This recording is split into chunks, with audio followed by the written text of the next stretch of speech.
on here, and they're joking out, Are they talking about my balls? They're talking about Preston's balls right here. See, James just said, and there we go. So, yeah. But we love them. We got to give a shout out to them too, and Terry and Dave also. And yes, absolutely. Big shout outs to all of you who are hanging out in the show chat to come give Kickstand Jenny some support. I am seeing some new names in here tonight. Big shout outs to those of you in the shadows. But, and that's the weird thing about this platform is, we have this show chat.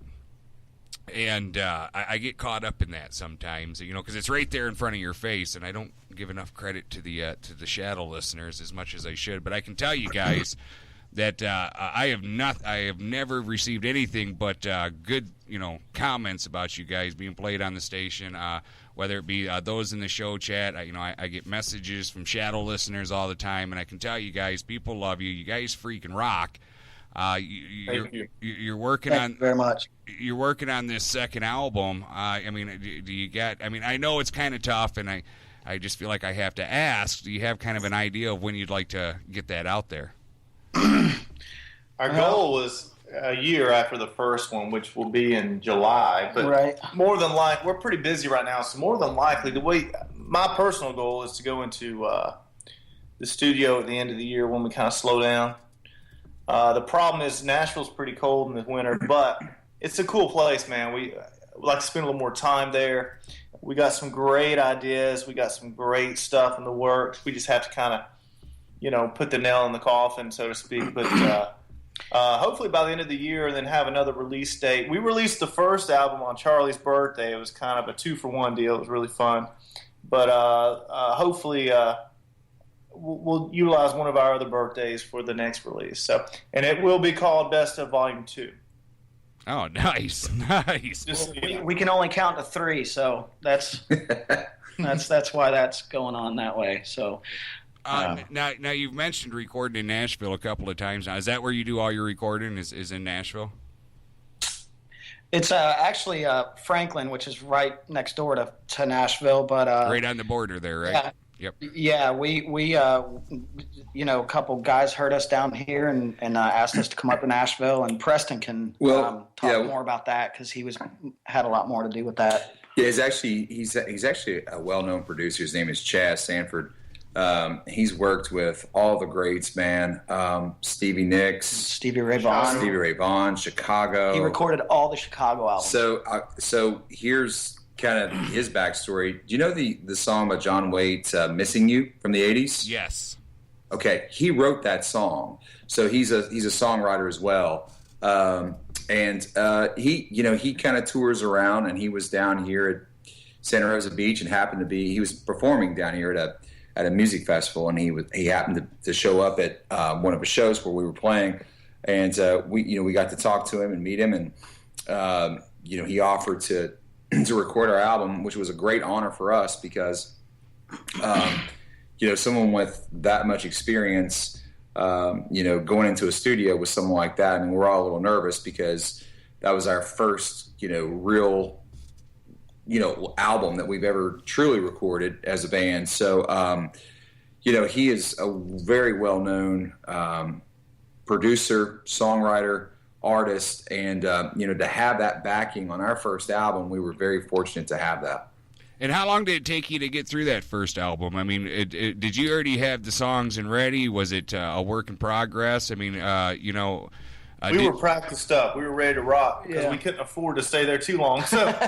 So we 4 days. We weren't in there long at all, man. We were in there about a week. The cool thing about it is it really came out really nice. I would like to spend more time next time because if we could do that in a week, I think we could really do something even better if we stay for 2 weeks. And you don't feel like it was too much pressure, too much of a rush to put out your very first baby in a week? Yeah, no. I personally left out a lot of stuff that I like to have done, but I mean, you can't redo it at this point. But we learn from it, and we try to do better the next time. And it's a great stepping stone. Yeah, and Chaz kept telling us, he's like, man, hey, the last Chicago album I did took 4 months, so don't worry about it. What you're doing in 4 days is great, So of course, I'm not comparing us to Chicago. Don't get me wrong, but I think what we were able to pull off, it exceeded my expectations. So yeah, me too. All right, you guys still got some time, or am I holding you up here? Oh, we're here. No, for we're you, good, man. I'm just here scratching my balls, man. Right. Well, then I've got some more questions about Victoria's Secrets because I've been shopping myself. So what we're going to do here is we're going to take a quick breather. I want to throw some more Kickstand Jenny out there. It is their night. This is Beth Garvey, you stay tuned now. We didn't forget about you. all right, Beth. Stay tuned. You heard them. All right. Don't you go anywhere. I will hunt you. Jose, start tracking her. We'll hunt her down. All right, guys, we'll be right back with Kickstand Jenny. Here they are with Death Trap.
Trap, baby, I'm caught in the middle of your suicide, hit and run. You're my death trap, baby, I know that you are. You're my suicide. Pull back and let it go. Let it go. Let it go. Let it go. Let it go. Let it go.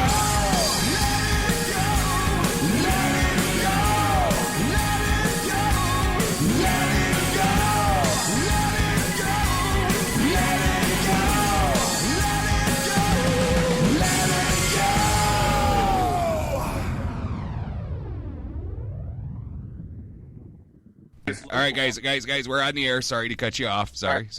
I didn't want to cut you off, so I wanted, I wish I could have given you more time, but we are on the air. We're back, having a deep conversation, actually, behind the scenes here, and, and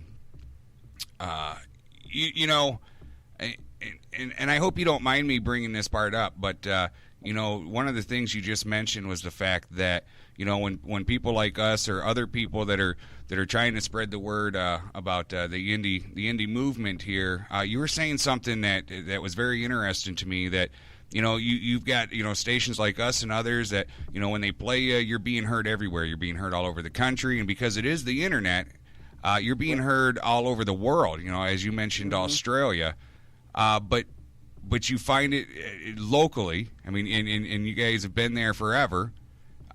Locally, it's hard to get anybody to play you. Right. Yeah. It's hard, man. But they book us for the major mainstream bands that come in here, like the Club LA that we were just talking about. I mean, Alter Bridge was just here. I mean, all these amazing badass rock stars are here, and they ask us to open up. But just to get on the local radio stations.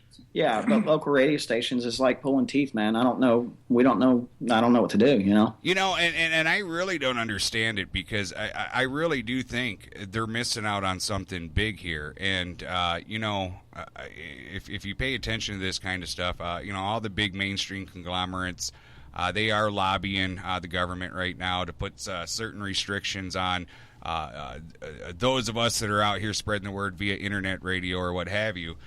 Because they know they're missing out on something, but yet they're still stuck in their control, that they don't want to give into it yet. So rather than give into it and miss out on something big that's out there, they just try to shut everybody else down. And I don't get it. I don't understand why that works.